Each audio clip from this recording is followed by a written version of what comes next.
This was awesome.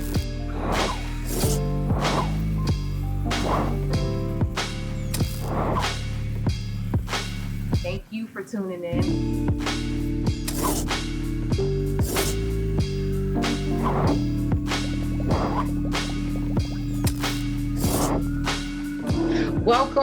Welcome everyone back to another episode of High Low News. I am super excited to have these two guests on. I've been seeing this work that they've been doing on this documentary. I have Arvis Lawson and Dr. Steve Gallon III, the Vice Chair of Miami-Dade County Public Schools. So y'all, we got to get into it. What's up, Janae? What's going on? Hey. So you're working on a documentary together, What's up? right? What's up, Is Doc? What's going on? Who we got there? What's going on? That's Arvis? That is correct. So, Arvis, tell me about like this documentary. How did it come to be, and like how did you get involved in this project? I like to put it on the, to be honest with you, because it was totally cool. It was just like it was we're talking. Go back downstairs. Organic. You know what I mean? Like, real organic. Me and Doc know a few people in common, and then he seen my work. Like we always, it's funny because I've known Doc honestly since the second grade at Liberty City. So when I ran into Doc and I let him know like what I had going on and stuff, and he kind of like, hey man, I might have something like I might want to do with you, man. Like show me what you got. You know what I mean? Because you show like I got something, but I want to know if you can handle it. And I was like, all right, give me a shot, Doc. And he was like, all right. And then and man, it went from there. It literally started from just a pure conversation and him being intrigued by me doing what I do and what I was doing in the community. And he just wanted to see if I could handle and hold up to the task. And I mean, it's been a whirlwind of just greatness, to be honest with you. Oh, that's awesome. So, Dr. Gallon, it was your idea to bring the documentary forward? Like you wanted to chronicle your life and to share that story? Well, actually, I would be dishonest if I say it was my idea. I had initially got approached by another production team. Great group, great team. But the vision, the chemistry, the grit, I want to call it the hood, the raw, it wasn't there. I felt that they were committed, they were enamored with my life story, but my life story is not a commercial, it's a movie, okay? And I say that with no pun intended. So when they began to frame that, I had started to do some work with Arvis around different productions, different videos that we've done relative to telling the story about the work that we do in District 1. And his eye for capturing my duality, my professional, personal, my corporate / hood.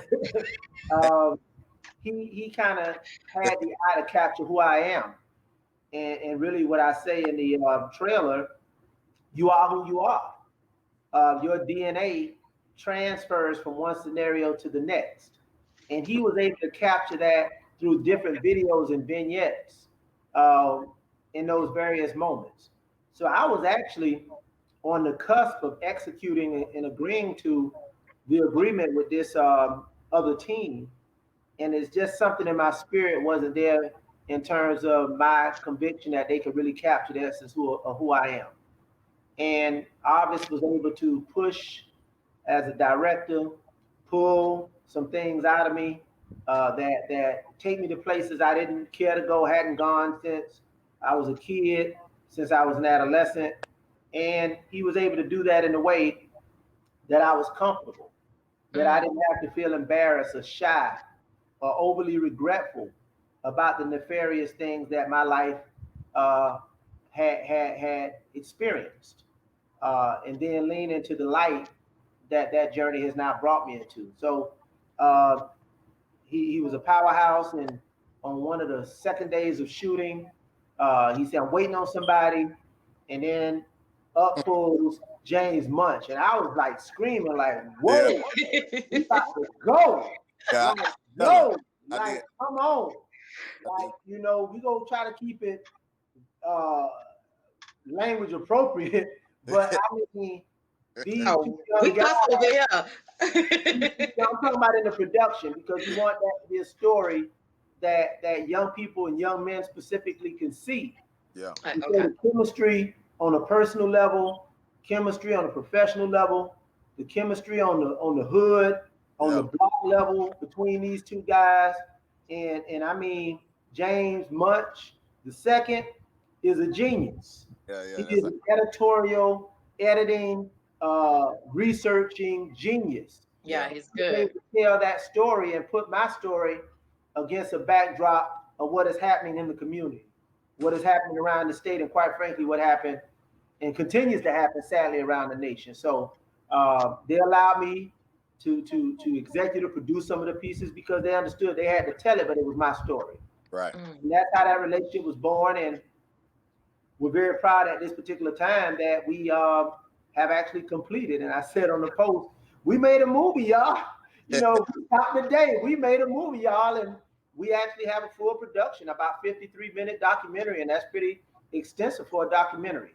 Yeah. Yeah. It's going to be 3 parts, of which anything I left out, Arvis can jump in about how we've grown and how we bonded and how we just push each other. And they don't look at me as Dr. Steve Gallon III in this production. They look at me as who I am. Yeah. I mean, Arvis would be like, no, Doc, no, let's stop, no.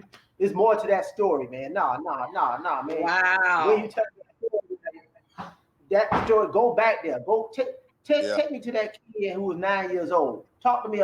Let me hear from him. Yeah. And Mm. he wasn't intimidated about that. You know, it was times that I had to stop, you know, whether I got into the details about my family and everything, but he pushed me to the edge, and whether I was willing to jump over it, you know, it was organic, as he said. And I'll be quiet because I didn't want to be on this interview anyway. I wanted them to tell the story. But Janae Tate insisted, and now I've had to agree to some other people. But Janae Tate, you was up deck. Hello on first. Yeah. I feel like it, definitely Arvis telling from the creative side, but to me, we would be remiss to not include the person that the documentary is about. So thank you for joining it.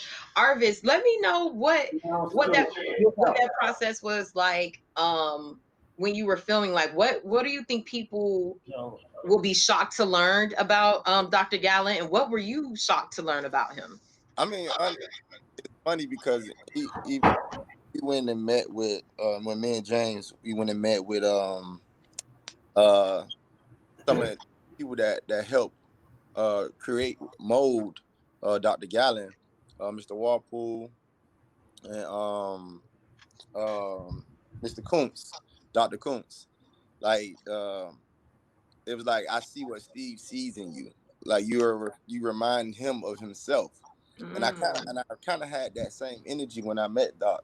Like when we reunited and it was like he was easy going. Like most people when they're in the position of power they can be a little stuck up, they can be a little stubborn, but Doc never gave me that type of energy. Like I was able we was in the hood, as he would say, like we was in the hood. When me and Doc get together, it's like everything, the titles and everything go out the window. It's just two brothers like feeding and bouncing off each other. So I would know when he would be holding back because it's a reflection of who I am at the same time. Mm.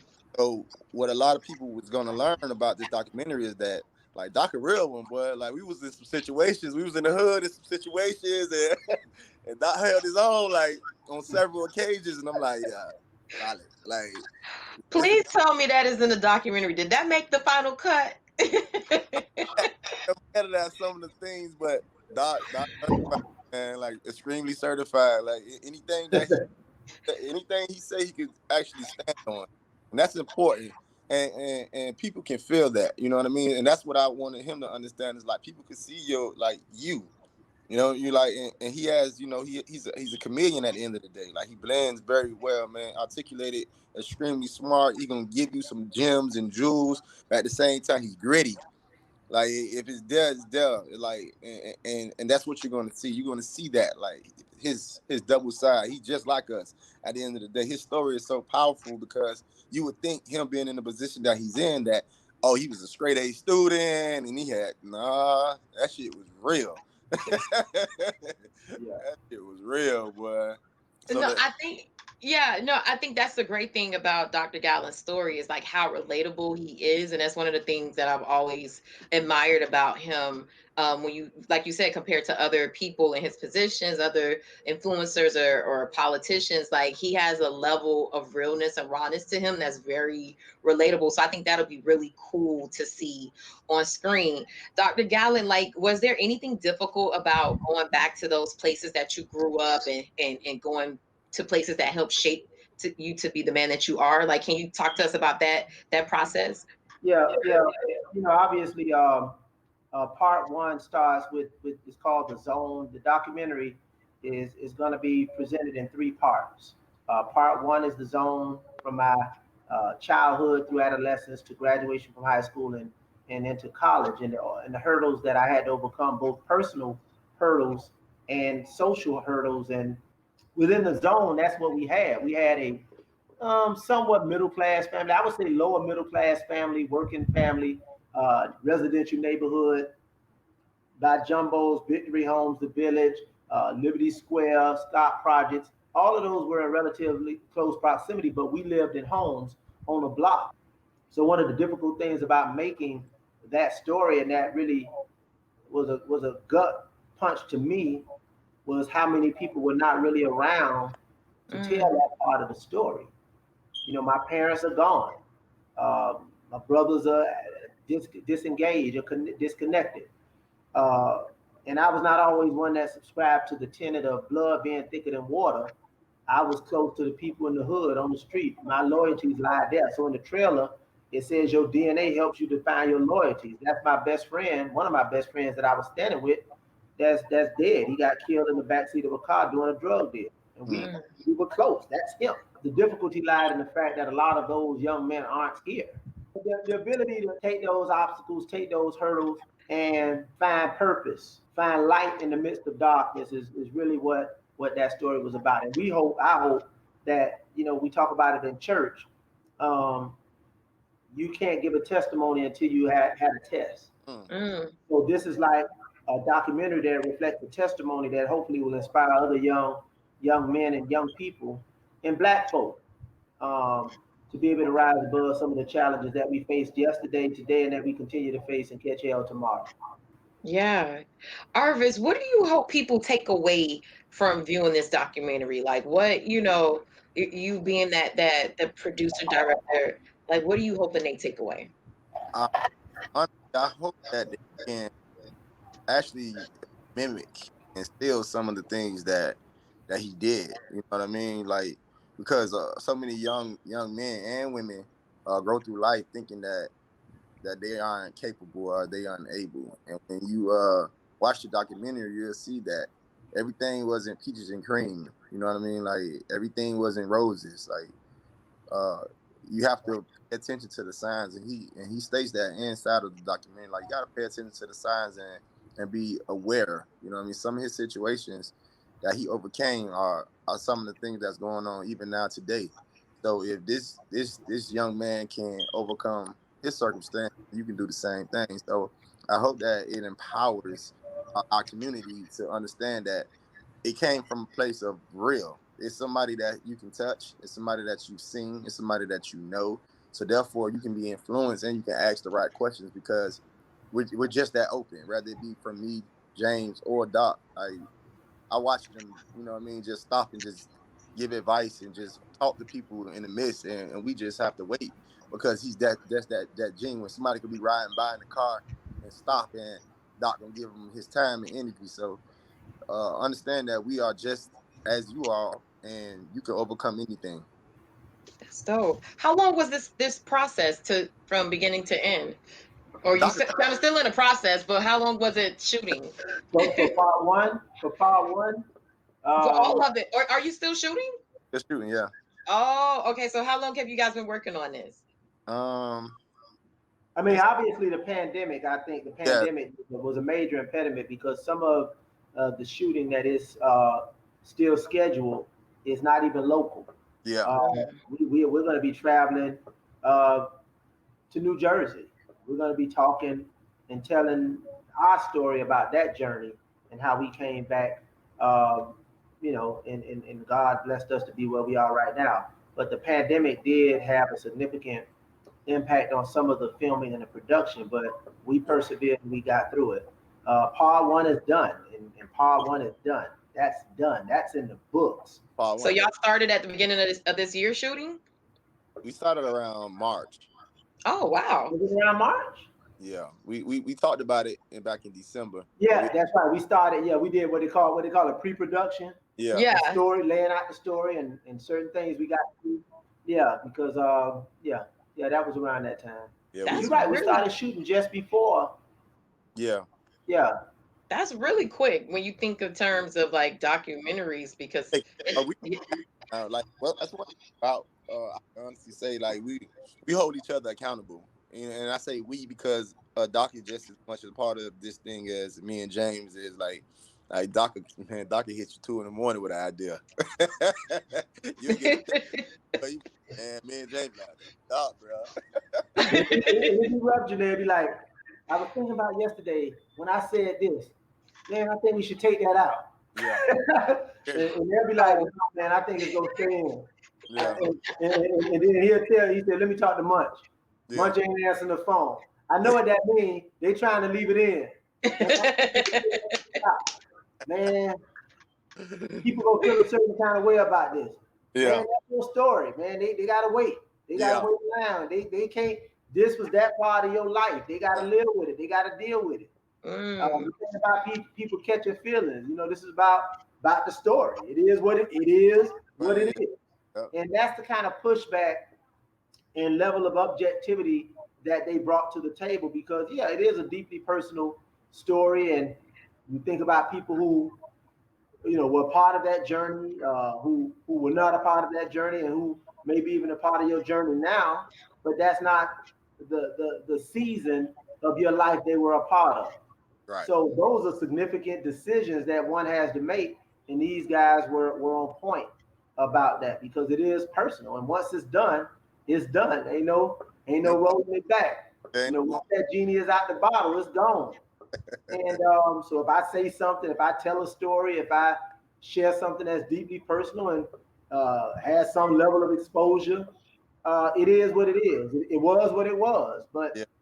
I'm not who I was, and I'm not the sum of the things that I've done or the things that I've seen or the things that I've been a part of. But those things that I've done, those things that I've seen, those things that I've been a part of have made me who I am. Yep. Not all of that, but I'm some of that. Yep. And that's part of that DNA narrative that we talk about in the intro. You are who you are. You're able to transition some of those qualities, and you know how to make them transferable to a productive and to, quite frankly, a progressive and a positive, purposeful role in your life. Yeah, you can actually honestly, like just to piggyback off what he's saying, you'll actually see it. Like as he tells his stories, you'll see. I see why a lot of these things get accomplished. I see why he's so aggressive. I see, like, as him telling his story through the youth and then telling their story, he be like, it makes so much sense now. So you get to identify with the man. Like, that's why shit gets done. Yeah. Man, Doc, I can already tell that this is going to be something that's going to be riveting, that people are going to be touched by and definitely inspired. And I think for our community, especially in Black Miami, like we could use a story like this, especially right now. So I'm very excited to watch it, and I'm hoping that everybody, as many people as they can see this. But in speaking on that, like, when will it air and how can people watch the documentary? So we're looking to air it come October, some mid-October. We're gonna do a private viewing. We're working on the date of that, and then we're gonna launch it mid-October. I hope I'm invited to this private viewing because I need to see all of this. I wanted to be one of the first.